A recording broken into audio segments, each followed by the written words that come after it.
क्या लगता है मंजुलिका रियल थी? गलत सवाल। The real question is why do we even want her to be real? हर कोई याद करता है कि भूल भुलैया एक मस्त हॉरर फिल्म थी, एक मस्त कॉमेडी फिल्म थी और ऊपर से साइकोलॉजी का तड़का। ओए होए होए। But I don't think that is the only thing that makes it special. ये ना तो वीडियो हिडन डिटेल्स के बारे में है, ना तो मास्टरपीस राइटिंग के बारे में है, ना तो ये अनएक्सप्लेन्ड एंडिंग्स के बारे में है। But this video is more about the psychology of भूल भुलैया, कि कैसे बिना भूत के होते हुए भी हमें ये डरा देती है और बिना मेन कैरेक्टर के हुए भी हमें हंसा देती है। क्योंकि लेट्स बी ऑनेस्ट, जब ये सीन आया था ना तो मेरी तो फटी थी, बाकी सबका पता नहीं। So भूल Bhulaiyaa is not about ghosts, it is about beliefs. इसी आइडिया को लेके इसको एक्सप्लोर करते हैं आज, और एक जर्नी पे चलते हैं जहाँ पे हम भूल भुलैया मूवी के सीन्स को रिविजिट तो करेंगे ही, बट उसमें से काफी सारे नुआंस पर्सपेक्टिव्स मैं तुम्हारे सामने लाके रख दूंगा। पसंद आए तो हाइप कर देना, वरना कमेंट्स में अपनी इसे खुला क्यों छोड़ रखा है? इसे खूंटे से बांध के रख दो। सो भूल Bhulaiyaa is a horror movie जो घोस्ट के साथ डील करती ही नहीं है। ये एक ऐसी कॉमेडी मूवी भी है जहाँ पे मेन लीड है जो सबसे ज्यादा हंसाता है, वो 1 घंटे तक आता ही नहीं है। और ये 1 घंटा कहाँ स्पेंड होता है? वर्ल्ड बिल्डिंग में।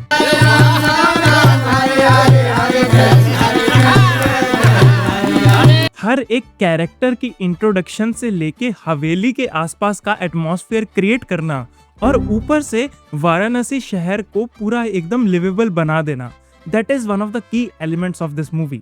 तुम्हें फील नहीं होगा कि एक सेट लगा के शूटिंग चल रही है, जैसे कोई भी डायलॉग हो रहा होगा उसके बीच में इतना सारा क्राउड और वो अपनी अलग ही एक्टिविटी कर रहे होंगे। ये ऐसे सीन्स जहाँ पे पंडित बैठा हुआ फोन कॉल के थ्रू वहाँ पे पूजा करवा रहा है और दक्षिणा मांग रहा है। होकर आरती कीजिए और पूजा होने के बाद दक्षिणा ऑफिस में पहुंचा दीजिए।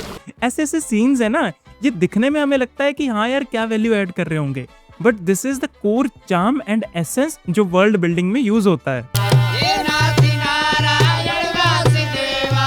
और इस सब को और बिलीवेबल बनाने के लिए अटेंशन टू डिटेल का भी यूज किया गया है। उसके ऊपर तो तुम्हें हजारों वीडियोस मिल जाएंगी, बट ये वाली वीडियो एक मुझे बहुत पसंद है, इसको देख लेना इसके बाद जाके। सो अब ये जो डर का माहौल बना है ना, इसके अंदर घुसने से पहले हम थोड़ा इसके पीछे का एलिमेंट फियर को समझने की कोशिश करते हैं। बिकॉज ह्यूमंस घोस्ट से नहीं डरते, वो डरते हैं अनसर्टेनिटी से।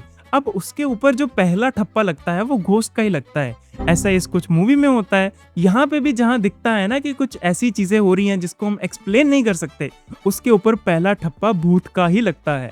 इसीलिए जो लोग जिनके अंदर मेंटल कंडीशंस होती हैं उसके ऊपर भी ठप्पा लगता है भूत बाधा का।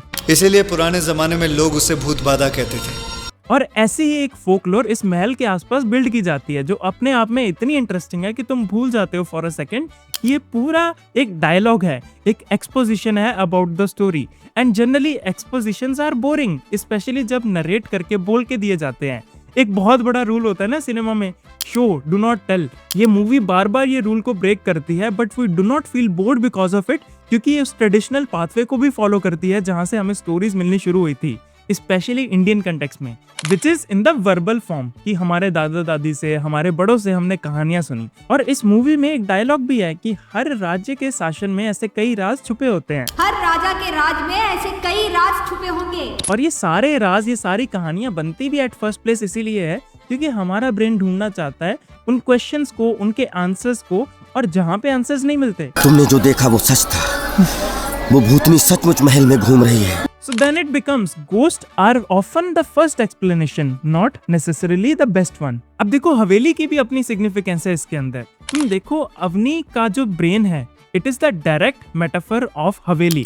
जिस तरह अवनी के ब्रेन के अंदर कुछ ऐसे हिडन अनकॉन्शियस पैटर्न्स हैं जिसके कारण ये सारी चीजें हो रही हैं, which is in direct correlation of महल की तीसरी मंजिल। महल के अंदर भी ऐसे कई राज, ऐसे कई कोने छुपे हैं जो एक्सेसिबल नहीं है। क्यों? क्योंकि वहां पे दिक्कतें हैं। सिमिलरली अवनी के दिमाग के अंदर भी ऐसे कई राज हैं जो ये सारी चीजें करवा रहे हैं, वहां पे दिक्कत है। तो अल्टीमेटली महल की भूतनी is directly connected to the unconscious parts of Avni. And interestingly इस सारी थीम को बिल्ड करने के लिए भी ना महल को एज अ लिविंग एंटिटी भी यूज किया जाता है। वो गया राजा सिद्धार्थ मार्ग, वो गया महारानी अवनी मार्ग, वो है राधा चौक। एंड उसके ऊपर से जो शेडोज हैं, जो कलर्स हैं, जो टेक्सचर हैं, मतलब on the level of cinematography भी बहुत अच्छा काम हुआ है। तुम देखो जब भी मंजुलिका हावी होती है ना अवनी के ऊपर, एकदम से हार्श शेडोज का इस्तेमाल किया जाता है, to depict the contrast between the two personalities. तब उसकी गुस्से वाली आंखों में मैंने आग देखी, जैसे मंजुलिका बोल रही हो। खैर साउथ वाली में तो इसको बहुत लिटरली कर दिया। अब ये तो हॉरर की बात हो गई कि फियर कैसे क्रिएट किया गया है, बट तुम समझो इसके अलावा फियर क्रिएट करने के लिए कॉमेडी का भी यूज किया गया है। हाँ, मजाक नहीं कर रहा। जी चाची। And all of this starts with Akshay Kumar entry. Akshay Kumar आता है एकदम, मतलब ऐसे नहीं होता कि जो कजन्स होते हैं शादी के अंदर जो रौनक लगाते हैं, बूढ़े राजा कह के हल्ला बोल दिए। अक्षय कुमार के आते ही ऐसे ऐसे डायलॉग्स, ऐसी ऐसी फिजिकल कॉमेडी होती है ना कि मैं लिटरली दांत फाड़ के हंसाऊं वहां पे उस टाइम पे। जरा टॉवल निकाल के बाहर आइए ना। हरामखोर, नालायक, हिम्मत कैसे हुई तेरी? और अक्षय कुमार और विद्या बालन ने तो चलो अच्छी एक्टिंग करके हंसाया डराया, बट ये जो दो लोग हैं ना, इन्होंने अपनी खराब डायलॉग डिलीवरी के कारण ही मुझे हंसा दिया। मतलब मैं सोच रहा था कि एक सेकंड, ये डायरेक्टर ने ये कट अलाउ कैसे कर दिया।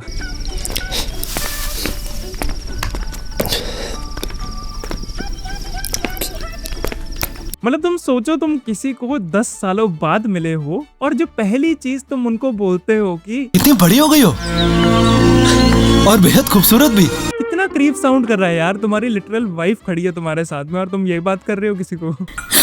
बट मुद्दे से हटते नहीं है, तो मैं बात कर रहा था कि कैसे कॉमेडी के साथ फियर भी क्रिएटेड होता है। तो तुम समझो उसका एक कंपोनेंट हमने बात की अनसर्टेनिटी की, टेंशन की। तुम सोचो जहाँ पे कॉमेडी हो रही है ना, उससे ज्यादा बीपी हाई तो किसी का होगा नहीं कि लिटरली घर के अंदर भूत घूम रहा है और यहाँ पे लगे पड़े हैं मजे करने, झुंड बना के चलो, झुंड बना के चलो। मुझे कोई शर्म नहीं है बताने में कि मैं डरा हुआ हूँ, झुंड बना के साथ में चलो। And this is not something जो तुम्हें on the top layer feel होगा, but on a deeper level ये तुम्हारे लिए एक बहुत ही इंटरेस्टिंग चीज करता है, क्योंकि जब भी कॉमेडी के सीन आते हैं it is followed by something very horror. खूबसूरत लगती हो। तू अंदर झांक रहा है क्या?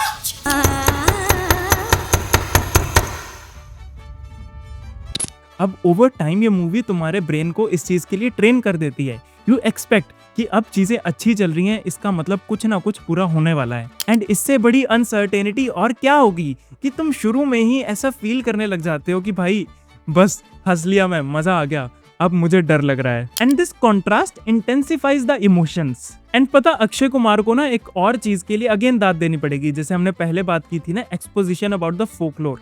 यहाँ पे एक्सपोजिशन आती है अक्षय कुमार की तरफ से from the different angle, from explaining. And यहाँ पे तुम्हें देखेगा sharp contrast between how Akshay Kumar perceives महल की भूतनी वर्सेस ऑल अदर्स। तुम देखोगे कि बाकी सब लोग ये एक्सेप्ट करके बैठे हैं कि महल के अंदर भूतनी है, अब उससे बचा कैसे जाए, बट अक्षय कुमार आता ही है क्वेश्चंस की बरसात लेके। घुंघरू बांध के सारी रात कौन नाच रहा था? वो हर बात के ऊपर क्वेश्चन करता है, नहीं है, ये नकली है, तुम्हें कैसे पता? फिगर आउट करने की कोशिश करता है।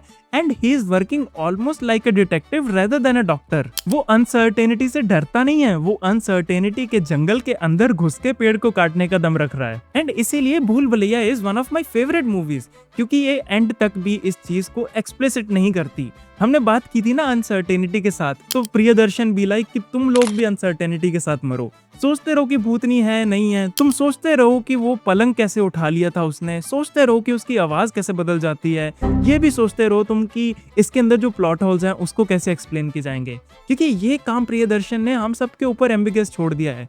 He has given the responsibility to us to choose a side and defend it with evidences. तो कई लोग होंगे जो आके थ्योरीज बनाएंगे कि नो, महल में भूतनी एग्जिस्ट करती थी, चाहे साइकोलॉजिकल लेवल पे अवनी को दिक्कत थी, बट ये जो सारे सीन्स है ना, ये XYZ सीन्स हमें बताते हैं कि महल के अंदर भूतनी प्रेजेंट थी।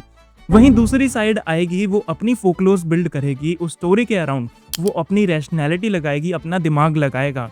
And at the end of the day ये दोनों चीजें सिर्फ एक चीज इनेबल कर रही है, which is making the movie memorable and discussion वर्दी। एंड भाई 2007 में जब मेंटल हेल्थ शब्द का मतलब भी लोगों को नहीं पता होगा, उस टाइम पे इस मूवी का आना ही अपने आप में रिमार्केबल था।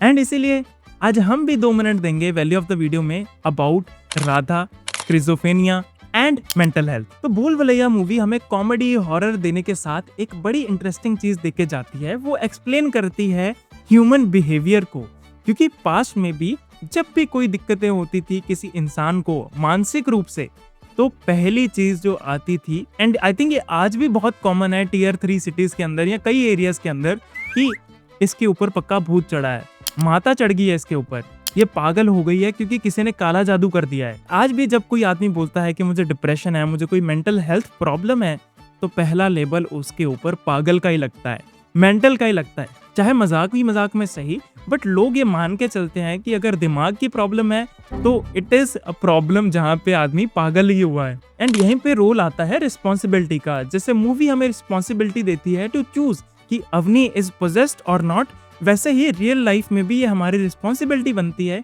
To identify if the person is suffering from a mental health disease. क्या हम इसको डिसमिस करना चाहते हैं बोल के कि हाँ भाई ये कुछ भी है, ये डिप्रेशन तो एआई है, कुछ नहीं होता। With that thought I and this video. If you love this video, इसके बाद वेलकम और धमाल के ऊपर भी मैंने एनालिसिस किया है, जाके उसे देख दो। बाकी till then keep analysing. Bye.